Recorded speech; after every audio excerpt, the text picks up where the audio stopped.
بسم اللہ الرحمن الرحیم الحمد للہ رب العالمین والصلاة والسلام علی رسول الکریم اما بعد رب اشرح لی صدری ویسر لی امری واحلل عقدۃ من لسانی یفقہوا قولی. السلام علیکم ورحمۃ اللہ وبرکاتہ. May peace, blessings and mercy of Almighty Allah be on all of you.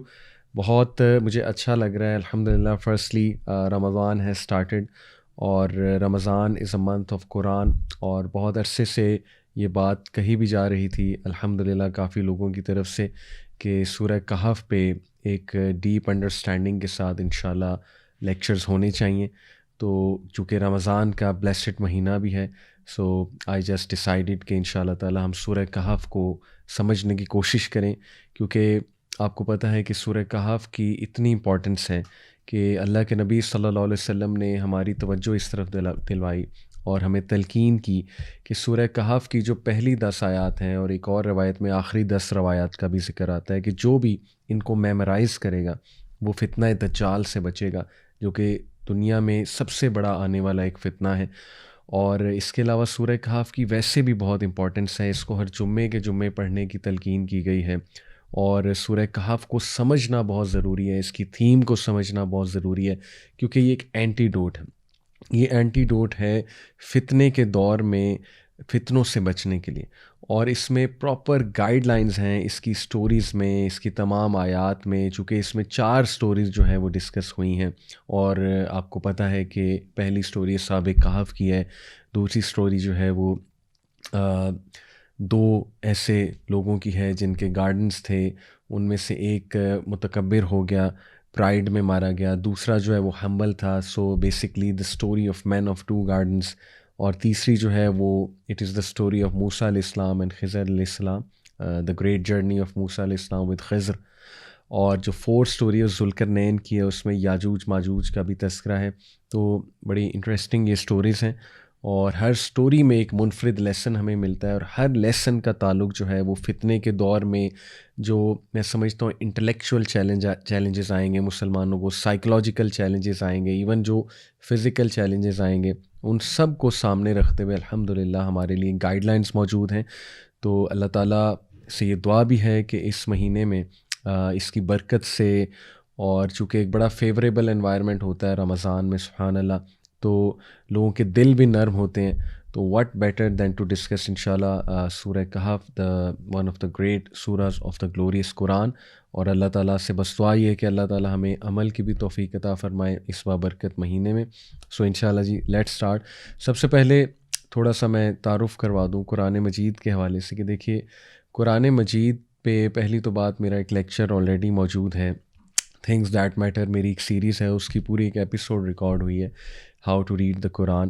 اور پھر میں نے اسکالرس کے ساتھ بھی، ڈاکٹر انس نظر کے ساتھ بھی ایک ایپیسوڈ کی ہوئی ہے قرآن مجید کو سمجھنے کے حوالے سے، اور کیا گائیڈ لائن ہے قرآن مجید کو پڑھنے کے حوالے سے. پھر ڈاکٹر حماد لکھوی ماشاء اللہ ریناؤنڈ اسکالر، ان کے ساتھ میری سورہ کہف کے اوپر ایک ایپیسوڈ، ایک پوڈ کاسٹ بھی موجود ہے، اور اس میں الحمدللہ انہوں نے کافی رہنمائی فرمائی ہے سب کی کہ قرآن مجید کو کس طرح سے اپروچ کرنا ہے، قرآن مجید کو سمجھنا کس طرح ہے، کہ عام آدمی اس کو سمجھ سکتا ہے کہ نہیں. تو وہ ضرور آپ یہ ایپیسوڈز بھی ضرور دیکھیے گا جو میں نے یہ 3 ایپیسوڈز بتائیں.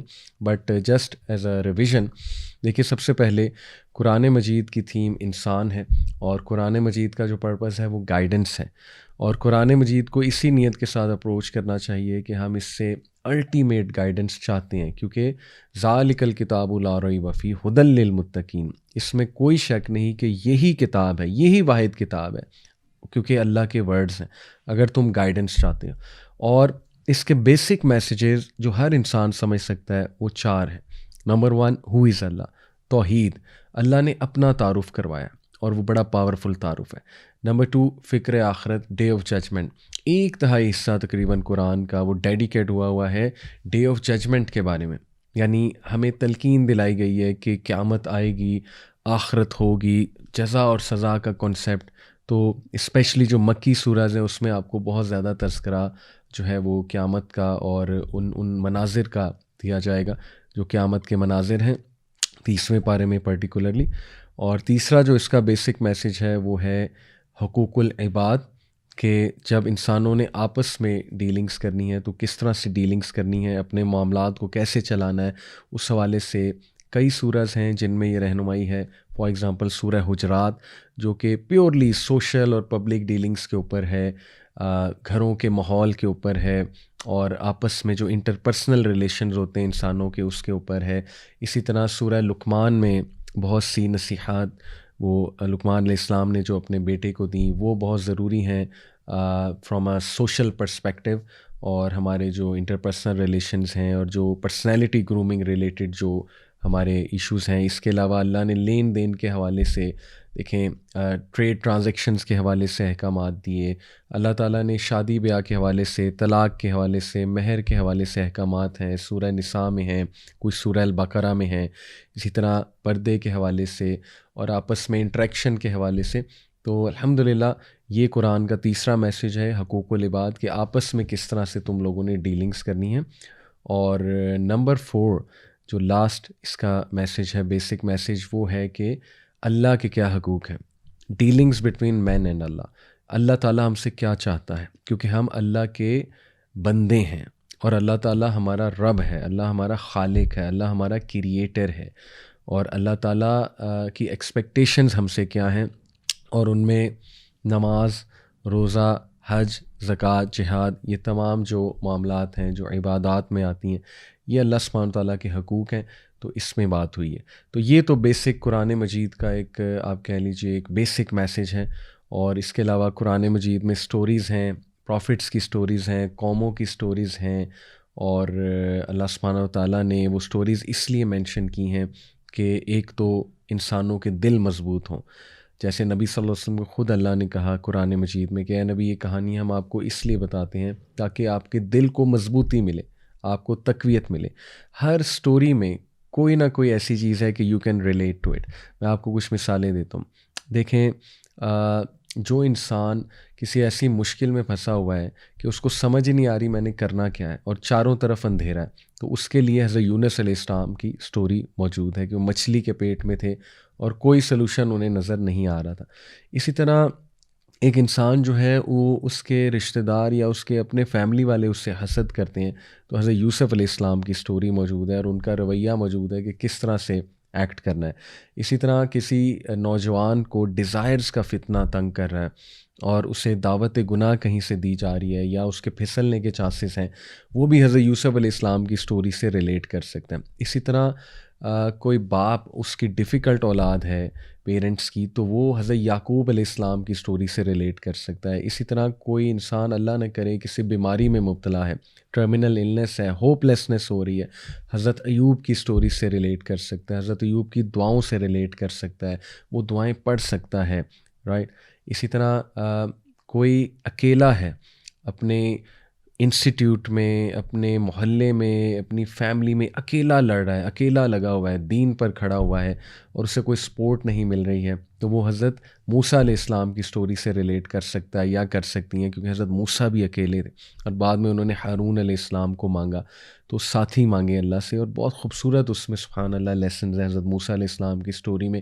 کوئی ان امپلائڈ ہے, جاب نہیں اس کو مل رہی, وہ بھی حضرت موسیٰ سے ریلیٹ کر سکتے ہیں. جب حضرت موسیٰ سے ایک بندہ مارا گیا تھا غلطی سے اور پھر وہ فیوجیٹیو بن گئے, اس علاقے سے بھاگ گئے, اور ان کے دل میں ایک ڈر تھا, خوف تھا, لیکن آپ دیکھیے انہوں نے دعا کی ربی انی لما انزلت الیہ من خیر فقیر, بہت خوبصورت وہ دعا ہے. اور دیکھیں اللہ نے جاب بھی دی, شادی بھی کرائی, اور اللہ تعالیٰ نے روزے معاش بھی دیا, ان سے ریلیٹ کیا جا سکتا ہے, ان کی دعائیں پڑھی جا سکتی ہیں. اسی طرح جو ہے حضرت نوح سے ریلیٹ کیا جا سکتا ہے کہ کوئی بھی آپ کو کہیں سے آپ کی دعوت کا رزلٹ نہیں آ رہا ہے, لیکن آپ دیکھیں کہ حضرت نوح علیہ السلام کامیاب تھے, ایون دو اتنے لوگوں نے ان کی دعوت قبول نہیں کی. تو دعوت کا اصل مقصد یہ ہے کہ اللہ کی خوشنودی حاصل کی جائے اور بس لوگوں تک پیغام پہنچا دیا جائے. تو بتانے کا مقصد ہے کہ اتنی سٹوریز ہیں to which you can relate to انشاءاللہ ان دا قرآن. بلکہ سنگل مدرس کے لیے حضرت مریم علیہ السلام کی سٹوری ہے, شی ریزڈ عیسیٰ علیہ السلام ایز اے سنگل مدر, اور کس طرح اللہ سبحانہ تعالیٰ نے ان کی آزمائش لی. اللہ اکبر, یعنی اس موقع پہ ایک پاک باز عورت وہ گود میں بچہ لے آئیں, اور قوم والوں نے کیا کیا تانے دیے, سبحان اللہ, کیریکٹر اسیسینیشن کی. تو دیکھیں کتنا کچھ ہے ریلیٹ کرنے کے لیے ان سے, خواتین کے لیے. حضرت آسیہ, ان کا تذکرہ موجود ہے سورہ تحریم میں بھی موجود ہے کہ کس طرح اس خاتون نے صبر کی اعلیٰ مثال جو ہے وہ قائم کی، اور کس طرح انہوں نے دعا کی کہ اے میرے رب جنت میں میرا ایک محل بنا دے۔ تو عورتوں کے لیے بھی بے شمار مثالیں جو ہے وہ قرآن مجید میں موجود ہیں اسٹوریز کی شکل میں۔ حضرت سارہ، ان کا تذکرہ قرآن میں، حضرت ہاجرہ کا تذکرہ جو ہے وہ قرآن مجید میں موجود ہے، ان کے رویے جو ہے وہ اللہ تعالیٰ نے کوٹ کیے ہیں۔ اور اسی طرح دیگر جو سٹوریز پہ اگر ہم نظر دوڑائیں، قوم لوط کی سٹوری ہے کہ حضرت لوط علیہ السلام جو تھے ان کی وائف حق پر نہیں تھیں، تو ایک ایسا شخص جو سٹرگل کر رہا ہے اپنی وائف کے حوالے سے، اس کے لیے بھی ایک سٹوری موجود ہے کہ اب اس نے کیا رویہ اپنانا ہے اور کس طرح سے چلنا ہے۔ تو یہ تو چند ایک مثالیں میں نے آپ کو دیں قرآنک سٹوریز سے ریلیٹ کرنے کی۔ بٹ سبحان اللہ، سیرت اللہ کے نبی صلی اللہ علیہ وسلم کی جو سٹرگلز ہیں وہ اتنی ڈائنامک، اتنی واسٹ، اتنی مطلب ریلیٹیبل سٹرگلز ہیں کہ ہر انسان دنیا کا اللہ کے نبی صلی اللہ علیہ وسلم سے ریلیٹ کر سکتا ہے، اور اسی لیے وہ ہمارے لیے بہترین مثال ہے۔ تو اتنی رہنمائی آلریڈی ہمارے لیے موجود ہے، اس لیے قرآن پہ تدبر تفکر کرنا وہ بھی اس مہینے میں بہت ضروری ہے، بہت ضروری ہے۔ تو انشاءاللہ اب ہم سٹارٹ کرتے ہیں۔ یہ قرآن کا مختصر میں نے کہا تعارف ہو جائے، تو ہم سورہ کہف کو انشاءاللہ سٹارٹ کریں گے، لیکن اس سے پہلے میں آپ کے سامنے مکی سورز کا ایک انٹروڈکشن رکھوں گا۔ دیکھیں 86 مکی سورز ہیں قرآن میں، اور 28 مدنی سورز ہیں، 86 مکی سورز ہیں۔ اور مکہ میں اللہ کے نبی صلی اللہ علیہ وسلم 13 سال رہے، تقریباً 13 سال رہے۔ مکی سورز کی جو تھیم ہے وہ عقیدے کے اوپر ہے، کریڈ کے اوپر، بیکاز اس ٹائم پہ صحابہ were few and Islam needed strength of character. اسلام کو ایسے لوگوں کی ضرورت تھی، نبی صلی اللہ علیہ وسلم کو ایسی ٹیم بلڈ کرنی تھی جن کا کیریکٹر اسٹرانگ ہے، جن کا ایمان اسٹرانگ ہے، اور جو انفیریورٹی کمپلیکس کا شکار نہیں ہے، بلکہ جن کی جو ایک ہائر سائیکالوجی والے لوگ ہیں۔ اسی لیے قرآن نے جو 2 مین ٹاپکس مکی سورز میں ایڈریس ہوئے ہیں، وہ اللہ کا تعارف ہے اور فکر آخرت کی بات ہو رہی ہے صحابہ کو کانفیڈنس دینے کے لیے۔ تو یہ مکی سورز کا ایک مختصر جو ہے وہ تعارف ہے۔ اور مکہ میں جو مورخین ہیں وہ نبی صلی اللہ علیہ وسلم کی لائف کو اور دعوت کو 4 سٹیجز میں تقسیم کرتے ہیں۔ دے ڈیوائڈ دا دعویٰ آف رسول اللہ صلی اللہ علیہ وسلم ان 4 سٹیجز۔ وہ سٹیجز میں آپ کے سامنے رکھتا ہوں کیونکہ ان سٹیجز کا پتہ ہونا اس لیے ضروری ہے کہ آپ کو ان دا ٹرو سینس قرآن مجید جب آپ پڑھ رہے ہوں گے آپ کو سمجھ لگنی شروع ہو جائے گی کہ قرآن کی صورتوں کا اور آیات کا ایک خاص بیک گراؤنڈ ہے، اور وہ ایک خاص موقع پہ نازل ہوئی ہیں۔ اور جب آپ کو وہ سیرہ سے آپ ان کو ریلیٹ کریں گے اور سیرہ کے واقعات آپ کو پتہ ہوں گے تو that will make more sense to you, اور انشاءاللہ آپ کو قرآن کی خوبصورتی بھی سمجھ آئے گی کہ واقعی قرآن لٹرلی ایک پرفیکشن کے ساتھ جو ہے اللہ سبحانہ تعالیٰ نے اپنے پرفیکٹ وزڈم کے ساتھ جو ہے وہ نازل کیا ہے اکارڈنگ ٹو دا سچویشن۔ تو وہ 4 سٹیجز کیا ہیں؟ پہلی سٹیج جو ہے وہ تقریباً پہلے 3 سال ہیں، جب اللہ کے نبی صلی اللہ علیہ وسلم سیکرٹ دعویٰ کیا کرتے تھے اور اپنے کلوزڈ ونس کو دعویٰ کر رہے تھے، اور ایک سیکرٹلی جو ہے وہ گروپ بنایا جا رہا تھا، ذرا اسٹرینتھن کرنے کے لیے ایک سٹیج بلڈ کی جا رہی تھی۔ سیکنڈ سٹیج جو ہے وہ مورخین اور جو علماء ہیں وہ کہتے ہیں کہ اگلے 2 سال ہیں، جس میں اللہ کے نبی صلی اللہ علیہ وسلم نے کھلے عام دعوت دینا جو ہے وہ شروع کر دی۔ اور ظاہر ہے جب کھلے عام دعوت دینا شروع کی تو اپوزیشن بھی آئی انڈیویجول سے، انٹیگنزم، انمیٹی آئی، ریڈیکیول کیا گیا، مذاق اڑایا گیا، ٹھیک ہے نا۔ ظاہر ہے یہ پہلا ریئیکشن ہوتا ہے باطل کا کہ جب ان کے سامنے حق آتا ہے and they don't have good answers to that, تو دے اسٹارٹ ٹو ریڈیکیول، وہ مذاق اڑانے لگتے ہیں ان چیزوں کا۔ پھر ایکوزیشن پہ آ گئے وہ لوگ، ابیوز پہ آ گئے، فالس پروپیگنڈا پر آ گئے، gangs started to form against the Muslims, gangs بنا کے وہ مسلمانوں کو ڈرانے لگے، اور ان کا سب سے پہلا نشانہ ویک اور پرسیکیوٹیڈ مسلمز تھے، پور Muslims and help less Muslims. اور شروع میں زیادہ تر جو صحابہ جنہوں نے اسلام قبول کیا they were from the less privileged background، کیونکہ obviously they were the most persecuted and exploited segment of society۔ تو سب سے پہلے اللہ کے نبی صلی اللہ علیہ وسلم نے انہیں آزاد کیا، اور اللہ کے نبی صلی اللہ علیہ وسلم کی باتیں سن کے انہیں ایک امید ملی۔ تو دیٹس وائی کہ نیچرلی وہ والا طبقہ سب سے پہلے اسلام کی طرف جو وہ اٹریکٹ ہوا ہے. تو یہ سیکنڈ سٹیج ہے جو 2 سال کی ہے.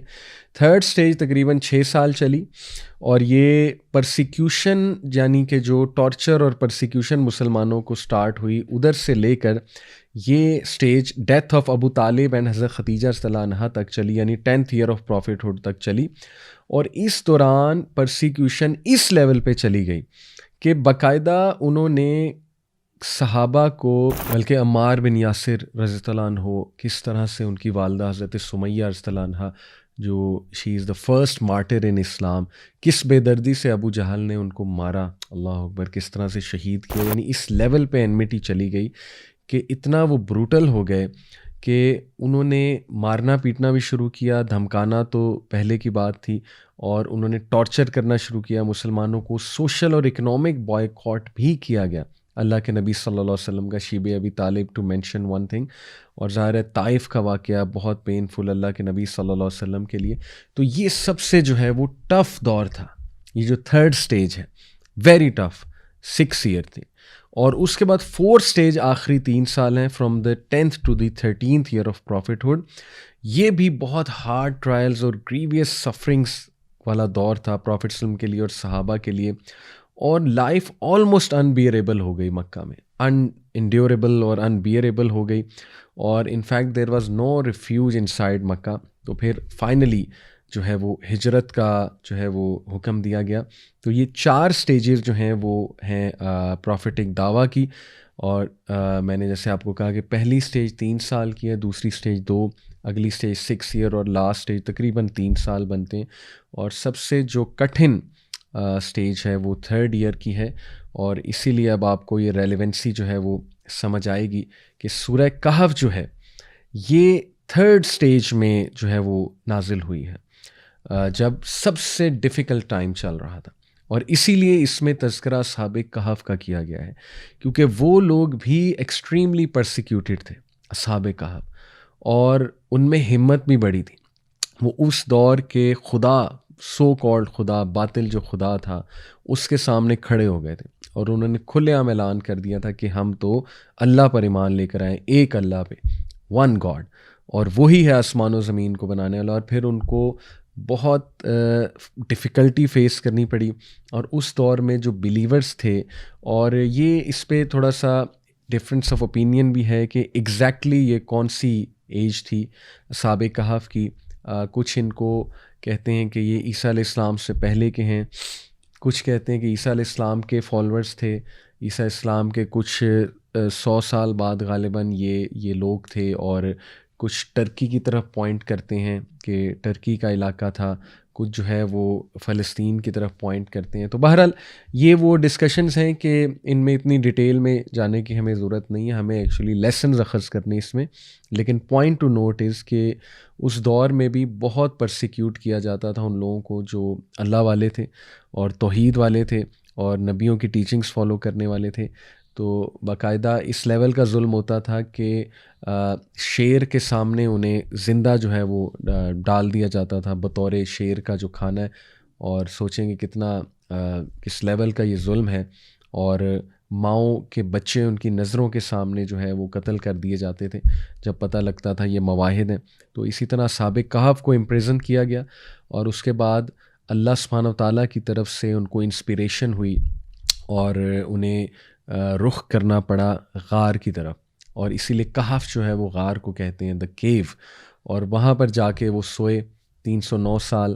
جب اٹھے تو everything had changed and they were really surprised to see کہ ہم اتنا عرصہ سوئے ہیں. تو یہ بھی ون آف دی ونڈرز ہیں اللہ سبحانہ و تعالیٰ کے, اور یہ اللہ سبحانہ و تعالیٰ کے عجائب ہیں اوبیسلی. تو اس سے پہلے ہم سورت کا آغاز کریں, میں اس کے کچھ ورچوز اور اس کے کچھ فضائل آپ کے سامنے رکھتا ہوں. کچھ حدیث ہیں. سب سے پہلے یہ الدارمی کی حدیث ہے اور صحیح حدیث ہے, صحیح الجامع میں بھی مینشنڈ ہے. ابو سعید الخدری رضی اللہ عنہ کہتے ہیں کہ whoever reads سورہ کہف on the night of Jumu'ah, he will have a light that will stretch between him and the ancient Kaaba. اور ظاہر ہے کہ یہ مرفوع حدیث ہے. اسی طرح ایک اور حدیث ہے حاکم کی البہیقی کی, whoever reads سورہ کہف on the day of Jumu'ah will have a light that will shine from him from one Friday to the next. یہ بھی بالکل صحیح حدیث ہے. اور تیسری ابن عمر صلی اللہ عنہ سے مروی ہے کہ اللہ کے نبی صلی اللہ علیہ وسلم نے فرمایا جو کوئی بھی سورہ کہف جمعے کے دن پڑھے گا a light will shine for him from beneath his feet to the clouds of the sky. وہ روشنی کی مانند اس کے لیے چمکے گی اور بلکہ ایک روشنی اس کے لیے چمکے گی جو کہ اس کے فیٹ سے لے کے کلاؤڈز آف اسکائی تک جائے گی اور جو قیامت والے دن بھی اس کے لیے شائن کرے گی which will shine for him on the day of resurrection and he will be forgiven his sins between the two Fridays. سبحان اللہ. جو مائنر سنز اس نے کیے ہوئے ہیں ایک فرائیڈے سے دوسرے فرائیڈے تک وہ اللہ سبحانہ تعالیٰ معاف کر دیں گے. تو یہ بھی صحیح حدیث ہے. اور اس کے علاوہ اس کی امپورٹنس ابو درداء صلی اللہ عنہ سے مروی ہے, صحیح مسلم کی حدیث ہے کہ اللہ کے نبی صلی اللہ علیہ وسلم نے فرمایا whoever memorizes 10 verses from the beginning of Surah Kahf will be immune to the false messiah. اور ایک اور روایت میں لاسٹ 10 ورسز کا بھی ذکر آتا ہے. اس کا مطلب یہ ہے کہ خصوصاً پہلی 10 آیات اور لاسٹ 10 آیات کو سمجھنا اور میمورائز کرنا یہ بہت ضروری ہے فتنہ دجال کو سمجھنے کے لیے, کیونکہ اس میں کچھ ایسے لیسنز ہیں جو انشاءاللہ ہم ڈسکس کریں گے جو انسان کو اسٹرینتھ دیں گے اس فتنے کو جاننے میں بھی, پہچاننے میں, آئیڈینٹیفائی کرنے میں, کیونکہ ہر ایک تو آئیڈینٹیفائی فتنہ دجال کو یا دجال کو کر بھی نہیں پائے گا. اور اس کو میمورائز کرنا اور اس کو ریسائٹ کرنا ڈیورنگ دیٹ ٹائم ان آیات کو. اور انفیکٹ دجال اللہ نہ کرے کو فیس کرے, لیکن دجال سامنے آ جائے تو پھر اس کے سامنے بھی ریسائٹ کرنے کا بائی ہارٹ جس کو یاد ہوگی اس کا جو ہے وہ بڑا فائدہ ہے. فتنہ دجال کے حوالے سے بھی کچھ میں انشاءاللہ ڈسکس کرنا چاہوں گا, آپ کے سامنے روایات رکھنا چاہوں گا تاکہ اس فتنے کو بھی ہم انڈرسٹینڈ کریں. دیکھیں دجال کے آنے سے پہلے اس کے لیے ایک ایسی دنیا بنائی جائے گی, اس کے جو ظاہر ہے ساتھی ہیں, جو مددگار ہیں, اوبویسلی جو باطل ہے وہ ایک سٹیج سیٹ کریں گے. دے ول سیٹ اے سٹیج, اور اس سٹیج میں دو چیزیں بہت ضروری ہیں کیونکہ دجال, the word دجال is derived from the root word دجل which means extreme deception, دھوکہ. تو ایک تو ایسی دنیا قائم ہوگی which is full of fakeness, fake world اور fake values لوگوں کی, اور godly world order سے نکل کے لوگ totally opposite world order پہ آ جائیں گے اور ہر چیز الٹی ہونے لگے گی. یعنی سچ جھوٹ لگنے لگے گا, جھوٹ سچ لگنے لگے گا, اور ایکسٹریم پروپیگنڈے کا جو ہے وہ دور ہوگا, اور ایکسٹریم ایلوژنس کا, ہیلوسینیشنس کا دور ہوگا. لوگ ببل میں رہ رہے ہوں گے, فیک لائفز گزار رہے ہوں گے لوگ, اور کمپلیٹلی آخرت سے مطلب انکنسرنڈ, اور بس دنیا دنیا دنیا, اور ایکسیسو مٹیریلزم, سکسیس کی ڈیفینیشن چینج ہو چکی ہوگی اس دور میں.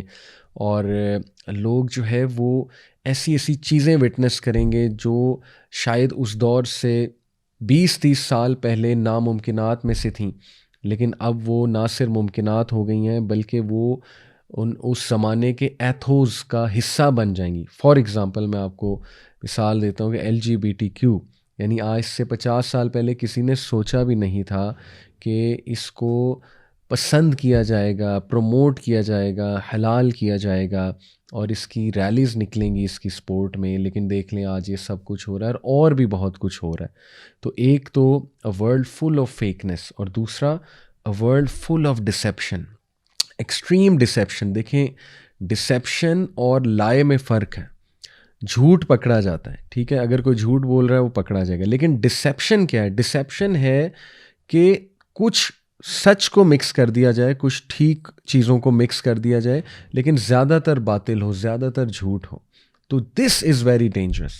اور اللہ معاف کرے جب آپ دیکھتے ہیں میڈیا کی طرف, دا وے میڈیا پریزنٹس تھنگس, آپ دیکھیں نا آج کا انسان کتنی جلدی انفلوئنس ہو سکتا ہے چیزوں سے. یعنی اتنا آسان ہے کسی کو انفلوئنس کرنا آج کے دور میں کہ ایک کلپ لگایا, اس کے پیچھے بڑا زبردست سا میوزک لگایا, ایک ٹیون لگائی, اس کے بعد کچھ اپنی بات کر دی, تو آپ دیکھیں فوراً سے انسان جو ہے اس بات کو مان لیتا ہے اور اس سے انفلوئنس ہو جاتا ہے. تو ثابت یہ ہوا کہ اتنا ہیویلی ڈپینڈنٹ اور ریلائنٹ ہو جائے گا اس دور کا انسان ان چیزوں پہ, مٹیریلسٹک چیزوں پہ, کہ جب دجال آئے گا تو اس کے ہاتھ میں تو جنت دوزخ ہوگی. اللہ کے نبی صلی اللہ علیہ وسلم نے فرمایا ویدر کو کنٹرول کرنے کا اس کے پاس کوئی ٹیکنالوجی یا جو بھی ذریعہ ہوگا اسی طرح اس کے پاس دلائل ایسے ہوں گے کہ اللہ کے نبی صلی اللہ علیہ وسلم نے فرمایا ایک بہت بڑا پکا مومن اس کے سامنے آئے گا اور وہ اس کے سامنے دلائل رکھے گا دجال اپنے، تو that person will be convinced. تو یہ اس لیول کا فتنہ ہے کہ اللہ کے نبی صلی اللہ علیہ وسلم نے فرمایا کہ بھاگ جانا، جب تم دجال کو دیکھو تو بھاگ جانا، اسے فیس نہ کرنا، اس کے فتنے کو بھی فیس نہ کرنا، اور اس سے پناہ مانگنے کے لیے اللہ کے نبی صلی اللہ علیہ وسلم نے یہ دعا سکھائی جو ہر نماز میں پڑھنی چاہیے. اللہم انی اعوذ بک من عذاب جہنم ومن عذاب القبر ومن فتنۃ المحیاء والممات ومن شر فتنۃ المسیح الدجال. یہ دعا آپ کو حصن المسلم ایپ ہے اس میں بھی مل جائے گی، اور ویسے بھی مل جائے گی، دعا فرام پروٹیکشن آف دجال، گوگل پہ آپ سرچ کریں گے. تو یہ ہے اس لیول کا فتنہ ہے کہ اللہ کے نبی نے ہر نماز میں سکھایا صحابہ کو کہ یہ دعا تم کرو ہر نماز میں درود ابراہیمی کے بعد. اور پھر دیکھیے دجال کے دور میں بیڈ اور اب normal will become normal and cool. وہ چیزیں جو اب نارمل تھیں وہ نارمل ہو جائیں گی، لوگوں کی روٹینز ٹوٹلی الٹی ہو جائیں گی، لوگ اتنا بے بس ہو جائیں گے کہ لوگ کو سمجھ ہی نہیں آئے گی کہ یہ جو پورا ایک سوسائٹی یا سویلائزیشن یا اسٹرکچر بن چکا ہے اس میں نیچرل وے آف لائف کے مطابق کیسے زندگی گزاری جائے. اور آج لوگ پریشان ہیں، لوگ کو سمجھ نہیں آ رہی کہ اس روٹین کا حصہ رہتے ہوئے، اس ماڈرن ورلڈ اور ماڈرنٹی کا حصہ رہتے ہوئے کس طرح ہم اسلامک ویلیوز کو لے کر چلیں. ٹھیک ہے، یہ ہے سب سے بگر چیلنج، اور اسی کو تو فتنہ کہتے ہیں کہ جب انسان کو سمجھ ہی نہیں آ رہی کہ میں نے کرنا کیا ہے. تو یہ ہمیں ان چیلنجز کے لیے ہمیں جو ہے وہ تیار رہنا چاہیے، مینٹلی اور فزیکلی انشاءاللہ ہمیں تیار رہنا چاہیے. اور ذرا ہم نوٹ کریں تو جتنی احادیث اللہ کے نبی صلی اللہ علیہ وسلم نے ہمیں بتائیں دجال کے حوالے سے، تو اس سے واضح یہ ہوتا ہے اور سمجھ یہ آتی ہے کہ نمبر 1 دجال کی ایک بہت پاورفل آرمی ہوگی اور اس کے ساتھی ہوں گے. ایسٹ سے وہ نمودار ہوگا، خراساں کے علاقے سے. آج کل کچھ لوگ خراساں کو پاکستان سے ریلیٹ کرتے ہیں، وہ کہتے ہیں کہ مدینہ میں کھڑے ہو کے نبی صلی اللہ علیہ وسلم نے 3 بار جو ہے انگلی ایسٹ کی طرف کی، تو وہ عریبین سی کی طرف لوگ کچھ استدلال کرتے ہیں کہ وہ عریبین سی ہے یا سندھ کا علاقہ ہے، کیونکہ نبی صلی اللہ علیہ وسلم کے دور کا جو خراساں تھا اس میں سندھ بھی شامل تھا پاکستان کا بارڈرز میں، لیکن اس میں افغانستان کا علاقہ بھی شامل تھا، ایران کا بھی کچھ علاقہ شامل تھا. تو یہ استدلال ناٹ شور کہ ہم حتمی یہ کہہ سکتے ہیں کہ پاکستان سے نکلنا ہے اس نے، یا سندھ سے نکلنا ہے، عریبین سی سے نکلنا ہے. ظاہر ہے کچھ لوگ ریلیٹ کرتے ہیں کہ گوادر کے آگے جا کے عریبین سی میں ایک بہت پرانا مندر بھی ہے کالی ماتا کا، اور ہو سکتا ہے وہ جگہ جہاں تمیم الداری گئے تھے. وہ فیمس حدیث آپ لوگوں نے سنی ہے، ایک صحابی جو اس وقت کرسچن تھے، ان کا جہاز 1 مہینے جو سمندر تھا اس میں ظاہر ہے لہروں کی وجہ سے دے گاٹ لاسٹ، 1 مہینے تک وہ لاسٹ رہے. اس کے بعد ایک آئی لینڈ کے پاس جا کے ان کا جہاز لگا، اور پھر وہ بتاتے ہیں کہ ان کی ملاقات ہوئی دجال سے، جساسہ سے، جو کہ ایک جانور نما کریچر تھا. اور دجال کو جب انہوں نے دیکھا، ایکسپلین کیا کہ ایک بہت ہی ہیوی ویٹ لفٹنگ جیسے کرنے والا ایک انسان ہوتا ہے، براڈ شولڈرز، وہ زنجیروں سے جکڑا ہوا تھا. اور وہ کہتے ہیں کہ آج تک میں نے کسی کو اس طرح جکڑے ہوئے نہیں دیکھا، اتنا وہ اسٹرانگلی جکڑا ہوا تھا. کچھ سوالات اس نے کیے ان سے، اور پھر وہ آ کے سارا واقعہ تمیم الداری نے نبی اکرم صلی اللہ علیہ وسلم کو سنایا، اور اللہ کے نبی نے ایکنالج کیا کہ ہاں تم نے تمہاری اسی سے ملاقات ہوئی ہے. تو یہ اپنے طرف واقعات بالکل ٹھیک ہیں. اس پہ بھی ایک ڈسکشن اسکالرز میں موجود ہے کہ وہ آئی لینڈ ایگزیکٹلی ہے کہاں. کچھ اسکالرز کہتے ہیں کہ یہ میں آپ کو بس ویوز بتا رہا ہوں، مختلف لوگوں کی آراء آپ کے سامنے رکھ رہا ہوں، لیکن ایٹ دی اینڈ یہ بات یاد رکھیں کہ اللہ تعالیٰ نوز بیسٹ کہ کیا معاملہ ہے. اور اس انفارمیشن سے زیادہ جو امپورٹنٹ انفارمیشن ہے وہ یہ ہے کہ اس سے بچنا کیسے ہے. اس میں اتنی کھوج نہیں لگانی چاہیے کہ وہ ایگزیکٹلی ہے کہاں، کیونکہ اس کا کوئی فائدہ نہیں ہے، بلکہ فائدہ اس بات کا ہے کہ ایکچولی اس کے فتنے سے بچنا کیسے. تو دیکھیں ایک اسکالرس کے درمیان ڈسکشن موجود ہے. ایک اسکالر جو ہے وہ کہتے ہیں، دیر از اے گروپ آف اسکالر جو کہتے ہیں کہ دجال ڈفرینٹ ٹائمز میں فزیکل فارم میں آ سکتا ہے. جو ہے نبی صلی اللہ علیہ وسلم کے دور میں ایک شخص تھا ابن سیاد، اور کافی صحابہ کا گمان ہے کہ وہ دجال تھا، اور نبی صلی اللہ علیہ وسلم نے بھی نہ نگیٹ کیا نہ افرم کیا. تو اس لیے وہ اسکالرس کہتے ہیں کہ ثابت یہ ہوا کہ دجال اس ٹائم پہ مے بی فزیکل فارم میں وہاں آیا ہو اور ڈفرینٹ ایجز میں فزیکل فارم میں آتا ہو، لیکن جو باطنی طور پہ ہے وہ اس جگہ پر ہے اور وہاں سے وہ فزیکلی ٹرانسفارم ہو سکتا ہے۔ واللہ عالم، یہ ایک ویو ہے، لیکن یہ کہ اگین میں کہوں گا کہ ہمیں زیادہ ان باتوں میں کھوج اتنی لگانے کی ضرورت نہیں ہے۔ ہمیں جو پتہ ہے وہ یہ ہے کہ اس نے جب نمودار ہونا ہے تو ایک بہت بڑا فتنہ ہوگا، and we have to be really careful, اور ہمیں اپنی پروٹیکشن جو ہے اس کا انتظام کرنا چاہیے، یہ ہے اصل بات۔ تو بہرحال دجال جب آئے گا تو احادیث سے اور روایات سے یہ واضح تو ہوتا ہے کہ اس کے پاس ایک بہت پاورفل آرمی ہوگی اور اینٹی اسلام پروپیگنڈا، بہت ہی سوفسٹیکیٹڈ اینٹی اسلامک پروپیگنڈا ہوگا اس کے پاس، اور وہ پروپیگنڈا میڈیا کا پروپیگنڈا ہے، انتہائی ایکسٹریملی سوفسٹیکیٹڈ۔ تو آج کے دور میں آپ دیکھیں کہ کتنے سوفسٹیکیٹڈ سسٹم ہے، algorithms, data analysis, data usage, اس کے بعد ہیکنگ، اس کے بعد جو ہے وہ ظاہر ہے آئی ٹی کی ایک دنیا، اٹینشن انجینئرز، پھر آپ دیکھیں کہ جیسے کمپنیز جو ہیں وہ کس سوفسٹیکیٹڈ انداز میں کمپیٹ کر رہی ہیں آپس میں، اور کس طرح سے لوگ انفلوئنس بھی ہوتے ہیں ان ساری چیزوں سے۔ پھر اے آئی کا دور آ رہا ہے، آرٹیفیشل انٹیلیجنس، جو کہ ایک نیکسٹ لیول میں سمجھتا ہوں فتنے کا دور آنے والا ہے۔ تو یہ صاف سمجھ آ رہی ہے کہ دجال کے آنے سے پہلے جو ایک سسٹم تیار ہوگا وہ سسٹم انتہائی سوفسٹیکیٹڈ پروپیگنڈا کا سسٹم ہوگا، کیونکہ پروپیگنڈا سے ڈسیپشن پھیلتی ہے بہت زیادہ۔ پھر ظاہر ہے کہ یہ جو سبحان اللہ ڈیزائرز کی دنیا کھڑی کر دی ہے ویسٹ نے، جس میں Hollywood, Bollywood, music industry, ٹھیک ہے، اتنی ڈسٹریکٹیو انڈسٹری ہے یہ کہ بڑا مشکل ہے ان چیزوں کو ریزسٹ کرنا، اور ایک انسان جو ہے وہ آہستہ آہستہ آہستہ آہستہ جو ہے وہ دین سے ہٹتا جاتا ہے، اپنے نیچرل ایک لائف سٹائل سے ہٹتا جاتا ہے، گاڈ کے ورلڈ آرڈر سے ہٹتا جاتا ہے، اور اسے پتہ بھی نہیں لگتا۔ اس طرح سے یہ چیزیں صراحت کرتی ہیں، اور پھر یہ بھی محسوس ہوتا ہے حدیث کی روشنی میں کہ اس کے پاس لیٹسٹ ٹیکنالوجیز بھی ہوں گی، بلکہ وہ اس کا ماسٹر ہوگا لیٹسٹ ٹیکنالوجیز کا۔ اور یہ بھی معلوم پڑتا ہے حدیث سے کہ اس کے پاس سیریمونیل بلیک میجک ہوگا، بہت ہی پوٹنٹ قسم کا، اور اس کے پاس شیاطین بھی ہوں گے، انفلوئنس اوور دا جن۔ دیکھیں نا، یہ بھی حقیقت ہے کہ جنات کا بھی ایک رول ہے، جنات میں جو برے جن ہیں، شیاطین ٹو بی اسپیسیفک۔ تو یہ محسوس ہوتا ہے حدیث کا مطالعہ کر کے کہ شیاطین اور بلیک میجک بھی ظاہر ہے اس کے پاس ہوں گے، اور یہ بھی بات پتہ لگتی ہے حدیث کی روشنی میں کہ ایمینس ویلتھ ہوگی اس کے پاس، بہت زیادہ ویلتھ ہوگی، گلیمر ہوگا، اور اس کے آنے سے پہلے کچھ ایونٹس ایسے ہوں گے جو میں آپ کو بتا دوں، جیسے کہ گلوبل فیمن آئے گا، 3 سال تک جو ہے وہ فیمن آئے گا، قحط سالی، اور اس دوران اللہ کے نبی صلی اللہ علیہ وسلم سے صحابہ نے پوچھا تھا نا کہ اگر ہم اس دوران ہوئے تو ہم کیا کھائیں پیئیں گے، ہماری خوراک کیا ہوگی؟ تو نبی صلی اللہ علیہ وسلم نے کہا تھا ذکر کرو، سبحان اللہ، الحمدللہ، اللہ اکبر، لا الہ الا اللہ۔ یہ جو ذکر ہے اسپیشلی، اس کا صحیح مسلم کی روایت سے ثابت ہے کہ یہ تمہیں کافی ہو جائے گا، یہ والا جو ذکر ہے۔ تو ذکر کے آپ دیکھیں فزیکل اینڈ اسپرچول بینیفٹس دونوں ہیں۔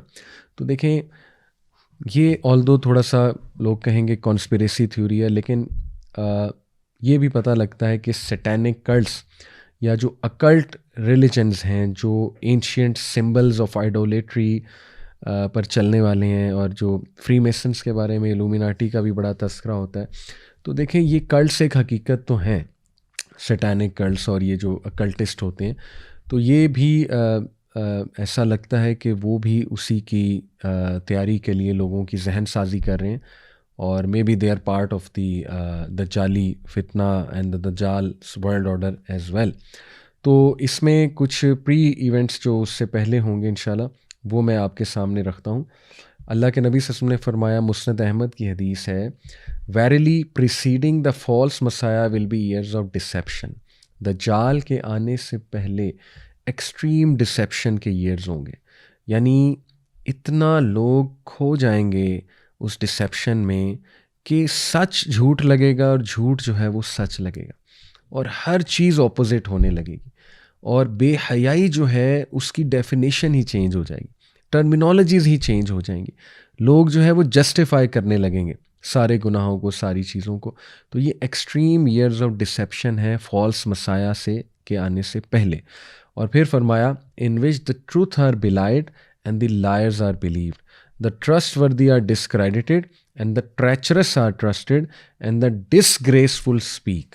یعنی آپ سبحان اللہ دیکھیں کہ ہمارے نبی نے کلیئرلی بتا دیا کہ یہ معاملات چل رہے ہوں گے، اور باقاعدہ ڈسیٹفل اور ڈسگریسفل لوگوں کو ٹرسٹ کیا جائے گا، اور بلکہ وہ لوگوں سے مخاطب ہوں گے اور لوگ ان کو گلوبل ورلڈ لیڈر سمجھیں گے ان ڈسیپٹیو لوگوں کو. تو سبحان اللہ، اس میں زیادہ ڈیٹیل میں مجھے جاننے کی ضرورت نہیں ہے، آپ لوگ سمجھ جائیں گے بہت اچھے سے، جس کی کچھ نظر ہے ظاہر ہے کرنٹ افیئرس پہ کہ what actually is going to happen. سبحان اللہ. تو باقی یہ کہ انشاءاللہ مزید میں آپ کے سامنے جو ہے وہ احادیث رکھتا ہوں کہ اللہ کے نبی صلی اللہ علیہ وسلم نے، صحیح مسلم کی روایت ہے، یہ فرمایا کہ the people will flee from the false messiah into the mountains. اور یہ کون لوگ ہیں جو بچنا چاہتے ہیں کہ لوگ دجال سے بچنے کے لیے، فالس مسیحا سے بچنے کے لیے پہاڑوں کا رخ کریں گے. اور یہ صحابیہ جو رپورٹ کر رہی ہیں اس حدیث کو، ام شارق، یہ کہتی ہیں کہ یا رسول اللہ where will be the Arabs on that day. یا رسول اللہ عربز کہاں ہوں گے اس دن؟ اللہ کے نبی صلی اللہ علیہ وسلم نے فرمایا ہم قلیل، دے ول بی فیو، وہ بہت کم ہوں گے. اور یہ صحیح مسلم کی روایت ہے، حدیث نمبر 2945. تو یہ بھی اس کے آنے سے پہلے ایک سائن. اور مڈل ایسٹ میں جو اس وقت حالات ہیں آپ کے سامنے ہیں، اور آپ کو چاہیے کہ مزید کرنٹ افیئرس پہ ایک نظر رکھیں، اور ہمیں چاہیے کہ تیاری کریں. تو جسٹ ٹو کنکلوڈ، جو فتنہ دجال ہوگا اور جو اس کی ایج ہوگی، اس کے کچھ ایٹریبیوٹس دوبارہ آپ کے سامنے رکھتا ہوں کہ اس میں ایکسٹریم اگنورنس، مس انفارمیشن ہوگی، ایکسٹریم کنفیوژن کا دور ہوگا، ان ہیلدی فوڈ ہوگا، فیک لوگ ہوں گے، فیک آئیڈینٹی ہوگی، فیکنس ہوگی، ایک آرٹیفیشل دنیا ہوگی، اور ایکسٹریملی مٹیریلسٹک ہو جائیں گے لوگ، مٹیریلزم سے امپریس ہونے والے ہو جائیں گے، اور پھر دجال کو ریزسٹ کرنا ان کے لیے بہت مشکل ہو جائے گا. اور کچھ لحاف جو دجال لوگوں کے مائنڈز پر ظاہر ہے وہ لحاف آئیں گے تاکہ وہ ٹروتھ کو ریکگنائز نہ کر سکیں. اس میں ایک لیئر آف مس انفارمیشن ہے، layer of so called scientific آ ہے، لیئر آف ایکسٹریم ایلوژن ہے، اور لیئر آف گلیمر ہے. تو یہ آج کا دور ہے، اس میں کوئی دوسری رائے نہیں ہے. میں دعا کرتا ہوں اللہ تعالیٰ ہمیں فتنہ دجال سے محفوظ رکھے. اپنا خیال رکھیں. انشاءاللہ دوسری ایپیسوڈ میں آپ سے ملاقات ہوتی ہے. السلام علیکم ورحمۃ اللہ وبرکاتہ.